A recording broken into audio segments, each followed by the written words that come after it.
Mr Speaker, this is a bill to extend the subsidies from New Zealand farmers to overseas owners of competing dairy companies. This is a bill whose purpose is to move money from New Zealand dairy farmers and give it to the overseas owners of Fonterra's competitors in New Zealand. In fact, paradoxically, one of the effects of this bill will be that New Zealand dairy farmers will actually be subsidising the Chinese Communist Party. It seems an extraordinary thing, but it's actually true. The reason it is actually true is that Synlait, one of the competitors with Fonterra, has just been bought by Bright Dairy. Bright Dairy is in fact fully owned by a combination of the Shanghai provincial government and the Chinese central government. They are the two parties that own Bright Dairy. Bright Dairy is now buying Synlait. Synlait, through this act which is being extended here today, is subsidised by Fonterra shareholders. So Fonterra shareholders are in reality, not even in a metaphorical sense, but in a literal sense, Fonterra shareholders are subsidising the Chinese Communist Party. So if this Parliament thinks it's a good idea for Fonterra shareholders to subsidise the Chinese Communist Party, then it will vote for this bill. And I hear National and Labor, they say lots of things, they've got concerns about it, but they're still going to vote for the bill. They're still going to have their ideological burp, oh, we must do this, and vote for this bill. But why should Fonterra shareholders subsidise the Chinese Communist Party? That's the question. Why would the New Zealand Parliament pass a piece of legislation to extend the subsidies to the Chinese Communist Party that are due to expire sometime next year? We already had a special law to subsidise Fonterra's competitors.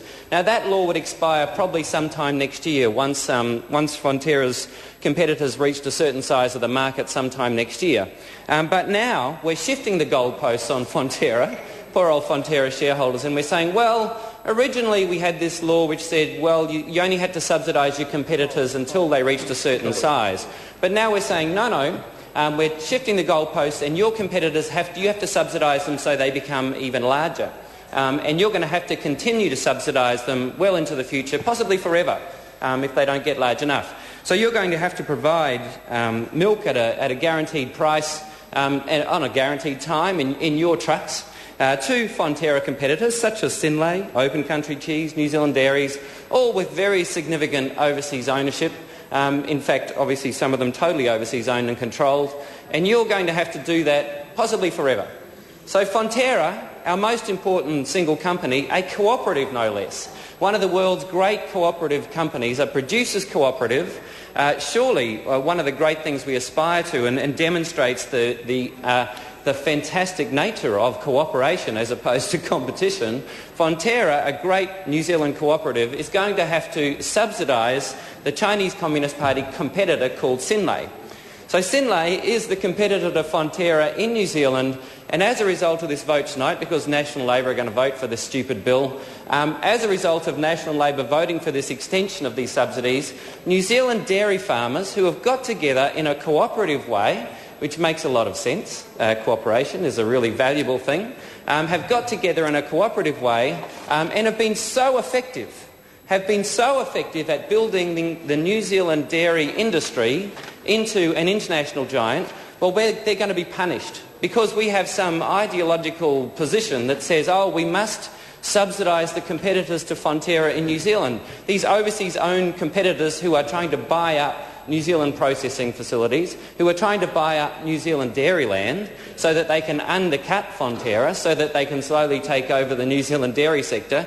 And so National and Labor are saying, no, Fonterra, you must subsidise the Chinese Communist Party. Well, that's really brainy, isn't it?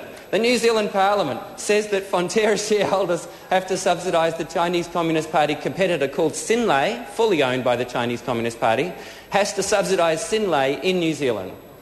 Now that is pretty daft. You'd have to be a pretty hard right ideological kind of person to think that we should continue with this set of rules. We set them up before. Fonterra had a certain set of goals. We said once there was a certain amount of competition in the system, then you wouldn't have to subsidise your competitors anymore. And that will happen probably sometime next year. And now we're saying, oh no, that's not good enough anymore. Now that actually there is this level of competition in the sector, now there is this level of competition, we're going to move the goalposts and you have to subsidise them more and more and more until they're big enough.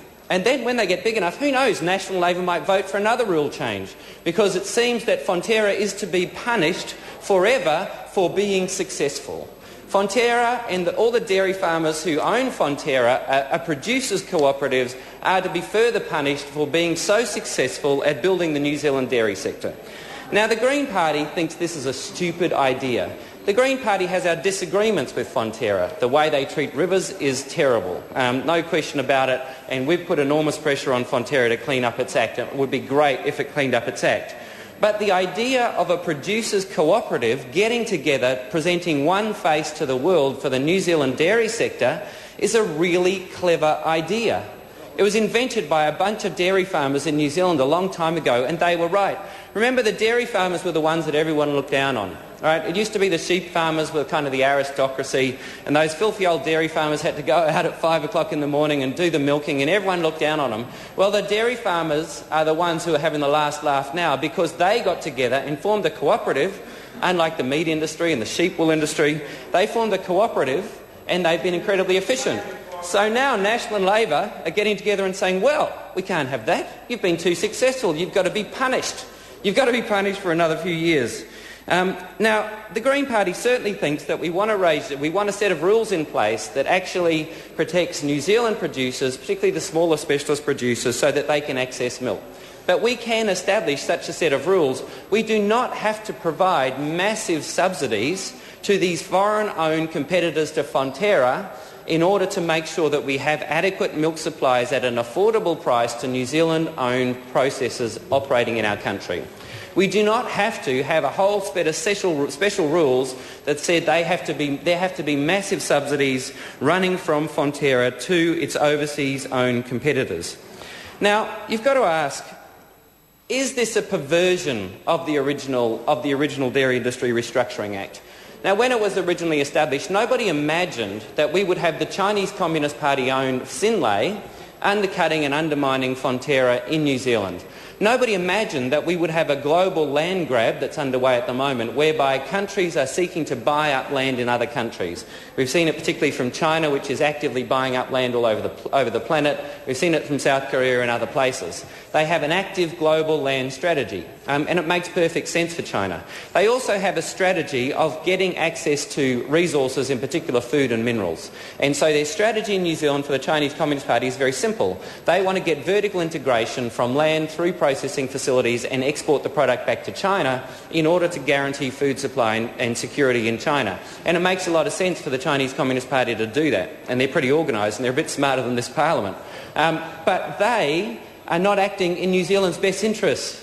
Ladies and gentlemen, it might shock you to know this, but the Chinese Communist Party does not have the best interests of New Zealand in its heart of hearts. So when you pass a piece of law to the benefit of the Chinese Communist Party that will actually result in extra costs on Fonterra shareholders, it is actually not really acting in the best interests of New Zealand.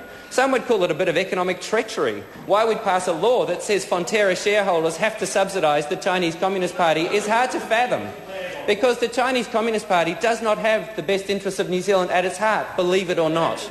And so why we would pass a law that requires Fonterra shareholders, through their success, to subsidise Synlait, fully owned by Bright Dairy, owned by the Chinese Communist Party, and the New Zealand Parliament says, yep, we'll pass that law, we'll extend these special subsidies for however many years we like, because that's what this legislation says, there's no sunset clause anymore, is really beyond the pale. The Green Party's not going to vote for this. This is daft. This isn't acting in New Zealand's national interest. If we were to act in our national interest, we would look after Fonterra, we would also look after the New Zealand processors in our country, we would present one face to the world so that we can maximise the benefit to the New Zealand dairy sector. This is a stupid piece of law.